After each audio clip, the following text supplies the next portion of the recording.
Serial तुमसे तुम तक के आने वाले ट्रैक में अब कहानी उस मोड़ पर पहुंच चुकी है जहां एक फैसला सब कुछ बदल सकता है। क्योंकि अब आर्यवर्धन और अनु के बीच बढ़ती गलतफहमियों को खत्म करने की जिम्मेदारी खुद गायत्री जी अपने हाथों में लेने वाली है। जी हाँ दोस्तों, गायत्री जी जानती हैं कि इस घर में अगर किसी पर आर्य और अनु दोनों आंख बंद करके भरोसा करते हैं तो वो सिर्फ वही हैं। और इसी भरोसे के दम पर वह घर में एक खास पूजा रखने वाली है, जिसमें अनु को भी खुद फोन करके इनवाइट किया जाएगा। और अनु बिना एक पल सोचे इस इनविटेशन को एक्सेप्ट कर लेगी, क्योंकि उसके दिल में बस एक ही जिद है, राजनंदिनी से मिलकर माफी मांगने की। लेकिन पूजा के माहौल में जहां भक्ति होनी चाहिए, वहां अनु की बेचैनी उसे हर कमरे में भटकने पर मजबूर कर देगी। वो हर चेहरे में राजनंदिनी को ढूंढेगी, हर परछाई में उसी का नाम लेगी, और तभी आर्यवर्धन उसे रंगे हाथ पकड़ लेगा। उसकी आंखों में सीधा सवाल होगा, मुझे लगता है तुम पूजा के लिए नहीं बल्कि कुछ ढूंढने आई हो।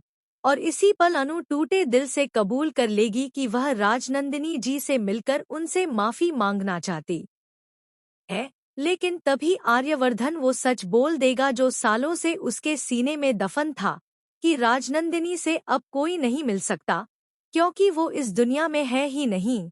वो 22-25 साल पहले मर चुकी है। और इसी एक सच से अनु की दुनिया हिल जाएगी। उसकी आंखों से आंसू गिरेंगे, लेकिन दिल से एक बहुत बड़ा बोझ उतर जाएगा, क्योंकि अब उसे एहसास होगा कि उसने किसी शादीशुदा इंसान के प्यार में दखल नहीं दिया, उसने किसी का घर नहीं तोड़ा, बल्कि सबसे बड़ी गलती ये थी कि उसने एक नेक इंसान को गलत समझ लिया। और यहीं से कहानी फिर करवट लेगी। अनु का ट्रांसफर खुद उसके हाथों फाड़ा जाएगा, दिल की दूरियां मिटेंगी और बहुत जल्द वही अनु आर्यवर्धन के सामने खड़ी होकर उसके दिल की बात सुनने का इंतजार करेगी। लेकिन कहानी में असली भूचाल तो अभी बाकी है, क्योंकि इसी बीच मीरा की साजिशें बेनकाब होने वाली हैं और आने वाले एपिसोड में उसकी बैंड बजना तय है। तो तैयार हो जाइए जबरदस्त इमोशंस, बड़े खुलासों और दिल छू लेने वाले मोमेंट्स के लिए, क्योंकि तुमसे तुम तक में अब प्यार अपना सबसे सच्चा इम्तिहान देने वाला है।